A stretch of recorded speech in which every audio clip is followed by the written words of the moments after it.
हमारे आदिवासी समाज इतनी सारी बातें करते, मुझे तो याद है मैं जब गुजरात का मुख्यमंत्री बना तो हमारे यहाँ उमरगांव से अंबाजी तक एक पूरा बेल्ट, गुजरात का पूर्वी हिस्सा पूरा आदिवासी बेल्ट, और एक कांग्रेस के मुख्यमंत्री आदिवासी रह चुके थे। इतने सालों के बाद भी उस पूरे इलाके में एक भी साइंस स्ट्रीम की स्कूल नहीं थी। मेरे आने से पहले एक भी साइंस स्ट्रीम की स्कूल नहीं थी। अगर साइंस स्ट्रीम की स्कूल नहीं है तो कितनी आरक्षण की बातें करो, वो बेचारा इंजीनियर और डॉक्टर कैसे बन सकता है। ये मैंने उस इलाके में काम किया और वहां साइंस स्ट्रीम की स्कूलें, अब तो वहां यूनिवर्सिटीज बन गई है। लेकिन यानी राजनीति की चर्चा करना, संविधान के अनुरूप काम न करना, ये जिनकी सत्ता भूख है ना, उसका। हमने आदिवासी समाज में भी जो अति पिछड़े लोग हैं, और मैं राष्ट्रपति जी का आभार व्यक्त करता हूं, उन्होंने मेरा काफी मार्गदर्शन किया। राष्ट्रपति महोदया ने मेरा मार्गदर्शन किया और उसमें से पीएम जनमन योजना बनी। हमारे देश में बिखरे आदिवासी समाज के छोटे छोटे समूह जो आज भी उनको कोई सुविधा प्राप्त नहीं हुई थी। हमने ढूंढ करके, संख्या बहुत कम है, वोट की राजनीति में उनकी तरफ देखने वाला कोई नहीं था, लेकिन मोदी है जो आखिर को भी पूंजीता है। और इसलिए हमने उनके लिए पीएम जनमन योजना के द्वारा उनके विकास की, आदरणीय सभापति जी, जैसे समाजों में उनके विकास संतुलित होना चाहिए, पिछड़े से पिछड़ा व्यक्ति को भी संविधान अवसर देता है, जिम्मेवारी भी सरकार को देता है। उसी प्रकार से कोई भी विभाग भी, कोई हमारा ज्योग्राफिकल इलाका भी, वो पीछे नहीं रहना चाहिए।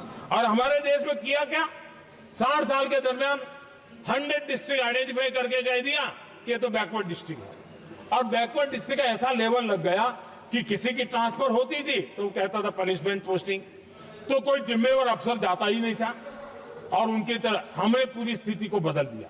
हमने एस्पिरेशनल डिस्ट्रिक्ट का एक कल्पना रखी और 40 पैरामीटर पर ऑनलाइन रेगुलर मॉनिटरिंग करते रहे, और आज एस्पिरेशनल डिस्ट्रिक्ट उस राज्य के अच्छे जिलों की बराबरी करने लग गए और कुछ तो नेशनल एवरेज की बराबरी करने लगे। भूभाग भी पीछे न रहे, कोई जिला अब इसको आगे ले गए करके हमने 500 ब्लॉक को एस्पिरेशनल ब्लॉक बना करके उनके डेवलप पर स्पेशल फोकस करने की दिशा में हम काम कर रहे हैं। आदरणीय सभापति जी, मैं हैरान हूं जो लोग बड़ी बड़ी कथाएं सुनाते हैं।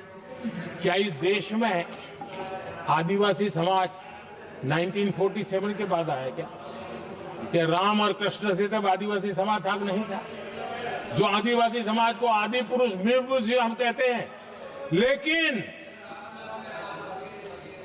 आजादी के कई दशकों के बाद भी इतना बड़ा आदिवासी समूह, उनके लिए अलग मंत्रालय नहीं बनाया गया। पहली बार अटल बिहारी वाजपेयी की सरकार आई और उन्होंने अलग आदिवासी मंत्रालय बनाया, अलग आदिवासी विकास और विस्तार के लिए बजट दिया। आदरणीय सभापति जी, हमारे माछीमार समाज, मछुआरा समाज, क्या अब ये भी आया है क्या उनकी नजर नहीं गई आपकी? इन मछुआरा समाज के कल्याण के लिए पहली बार हमारी सरकार ने आकर के अलग मंत्रालय बनाया फिशरीज का। उनके कल्याण के लिए अलग से हमने बजट दिया, समाज के इस तबके भी चिंता की। आदरणीय सभापति जी, मेरे देश का छोटा किसान, उसके जीवन में सहकारिता एक मुख्य अंग है। छोटे किसान की जिंदगी को सामर्थ्य देने के लिए सहकारी क्षेत्र को जिम्मेवार बनाना, सहकारी क्षेत्र को सामर्थ्यवान बनाना, सहकारी क्षेत्र को बल देना, इसकी महात्मा हम समझते हैं, क्योंकि छोटा किसान, उसकी चिंता हमारे दिल में थी और इसलिए हमने अलग सहकारिता मंत्रालय बनाया। हमारी सोचने का तरीका क्या है? हमारे देश में नौजवान है, पूरा विश्व आज वर्कफोर्स के लिए तरस रहा है। देश में डेमोग्राफिक डिवीजन लेना है तो हमारे इस वर्कफोर्स को स्किल बनाना चाहिए। हमने अलग स्किल मंत्रालय बनाया ताकि दुनिया की आवश्यकता के अनुसार मेरा देश का नौजवान तैयार हो और विश्व के साथ वो अपने आगे बढ़े। आदरणीय सभापति जी, हमारा नॉर्थ ईस्ट इसलिए कि वहां वोट कम है, सीटें कम है, इसकी कोई परवाह नहीं है। ये अटल जी की सरकार थी जिसने पहली बार नॉर्थ ईस्ट के कल्याण के लिए डोनियर मंत्रालय की व्यवस्था की और आज उसका परिणाम है कि नॉर्थ ईस्ट के विकास की कि नई चीजों को हम प्राप्त कर पाए। इसी के कारण रेल, रोड, पोर्ट, एयरपोर्ट ये बनने की दिशा में आगे बढ़ रहे हैं। आदरणीय सभापति जी, आज भी दुनिया के देशों में लैंड रिकॉर्ड के लेकर के समृद्ध देशों को भी कई संकट। हमने गांव के हर सामान्य व्यक्ति को अपना लैंड रिकॉर्ड, उसके घर की मालिकीन का हक के कागज नहीं है, उसके गांव उसको बैंक से लोन चाहिए हो, कहीं बाहर जाए तो कोई कब्जा कर ले, एक स्वामित्व योजना बनाई और देश के गांव के ऐसे समाज के दबे कुचले लोगों को वो कागज हम दे रहे हैं जिसके कारण उसका मालिकी हक बन रहा है। वो स्वामित्व योजना एक बहुत बड़ा दिशा है। आदरणीय सभापति जी, इन सारे कामों के कारण पिछले 10 वर्ष में हमने जो प्रयास किया, हमने जिस प्रकार से गरीब को मजबूती देने का काम किया है, हमने जिस प्रकार से गरीब के अंदर एक नया आत्मविश्वास पैदा किया है और एक सही दिशा में चलने का परिणाम है कि आज इतने कम समय में मेरे देश के 25 करोड़ मेरे गरीब साथी गरीबी को परास्त करने में सफल हुए और हमें इस बात का गर्व है। और मैं संविधान निर्माताओं के सामने सर झुका करके कहता हूं, जो संविधान हमें दिशा दे रहा है उसके तहत मैं ये काम कर रहा हूं। और मैंने, आदरणीय सभापति जी, जब हम सबका साथ सबका विकास की बात करते हैं, वो नारा नहीं है, वो हमारे आर्टिकल ऑफ फेथ है। और इसलिए हमने सरकार की योजनाएं भी बिना भेदभाव को चलाने की दिशा में काम किया है और संविधान हमें भेदभाव की अनुमति नहीं देता है। और इसलिए हमने आगे चल करके कहा है सैचुरेशन, जिसके लिए जो योजना बनी है उसका लाभ उन लाभार्थी को 100% लाभार्थी को मिलना चाहिए। ये सैचुरेशन अगर सच्चा सेकुलरिज्म को है ना, तो ये सैचुरेशन में है। सच्चा सामाजिक न्याय अगर किसी में है तो ये सैचुरेशन 100%, 100% उसको बेनिफिट जिसका हक है मिलना चाहिए, बिना भेदभाव के लिए मिलना चाहिए।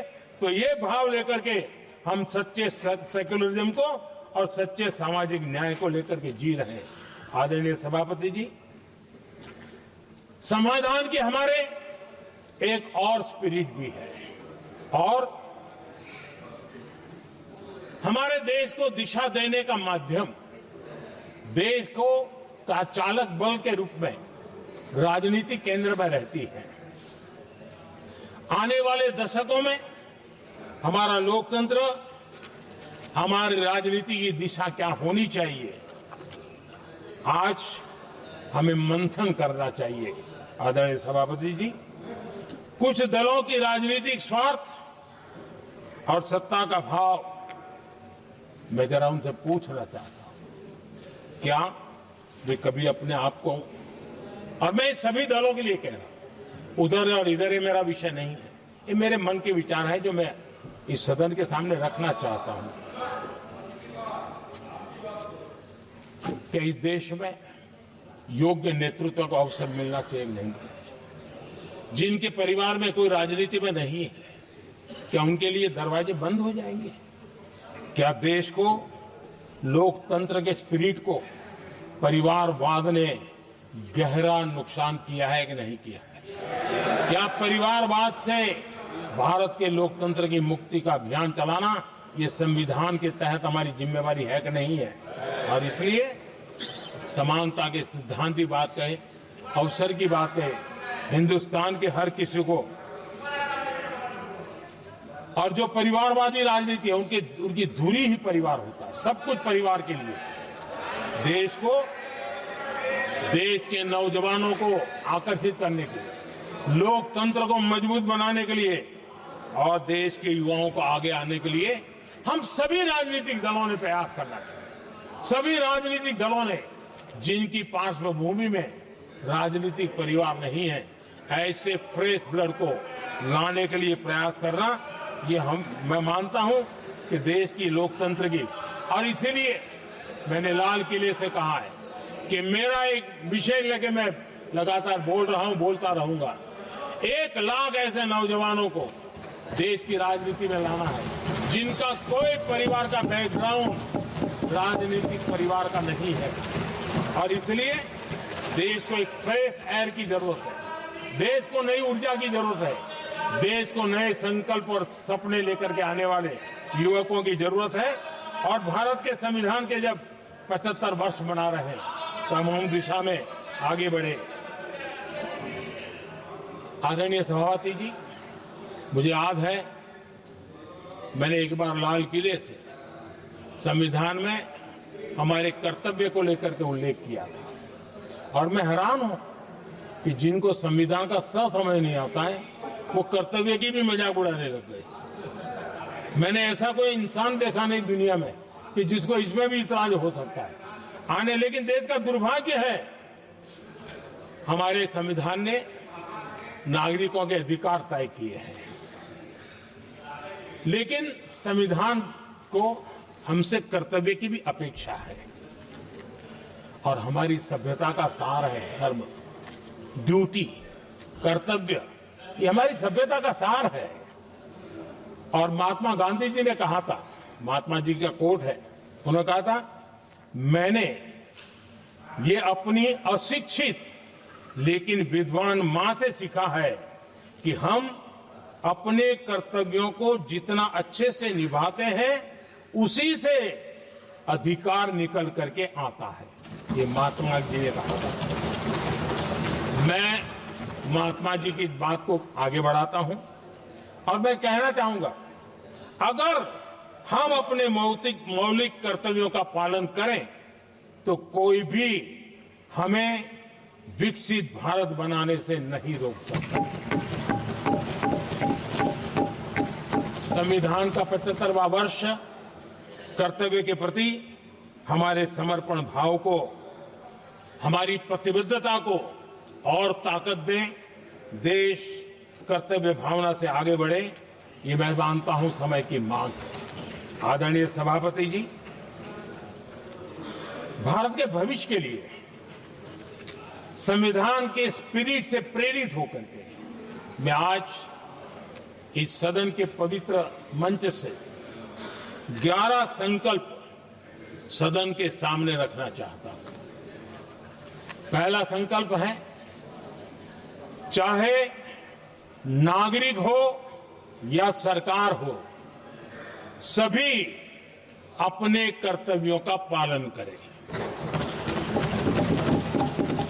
दूसरा संकल्प है, हर क्षेत्र, हर समाज को विकास का लाभ मिले, सबका साथ, सबका विकास हो। तीसरा संकल्प है, भ्रष्टाचार के प्रति जीरो टॉलरेंस हो। भ्रष्टाचारी की सामाजिक स्वीकार्यता न हो। भ्रष्टाचारी की सामाजिक स्वीकार्यता न हो। चौथा संकल्प है, देश के कानून, देश के नियम, देश की परंपराओं के पालन में देश के नागरिकों को गर्व होना चाहिए, गर्व का भाव हो। पांचवा संकल्प, गुलामी की मानसिकता से मुक्ति हो, देश की विरासत पर गर्व हो। छठा संकल्प, देश की राजनीति को परिवारवाद से मुक्ति मिले। सातवां संकल्प, संविधान का सम्मान हो। राजनीतिक स्वार्थ के लिए संविधान को हथियार न बनाया जाए। 8वां संकल्प संविधान की भावना के प्रति समर्पण रखते हुए जिनको आरक्षण मिल रहा है वो न छीना जाए और धर्म के आधार पर आरक्षण की हर कोशिश पर रोक लगे। 9वां संकल्प विमेन लेड डेवलपमेंट में भारत दुनिया के लिए मिसाल बने। 10वां संकल्प राज्य के विकास से राष्ट्र का विकास, ये हमारा विकास का मंत्र हो। 11वां संकल्प एक भारत श्रेष्ठ भारत का ध्येय सर्वोपरि हो। आदरणीय सभापति जी, इसी संकल्प के साथ हम सब मिलकर के अगर हम आगे बढ़ते हैं तो संविधान की जो निहित भावना है वी द पीपल, सबका प्रयास, हम इसी मंत्र को लेकर के आगे चले और विकसित भारत का सपना इस सदन में बैठे हुए सबका तो होना ही चाहिए। 140 करोड़ देशवासियों का सपना जब बन जाता है और संकल्प लेकर के जब देश चल पड़ता है तो इच्छित परिणाम लेकर के रहता है।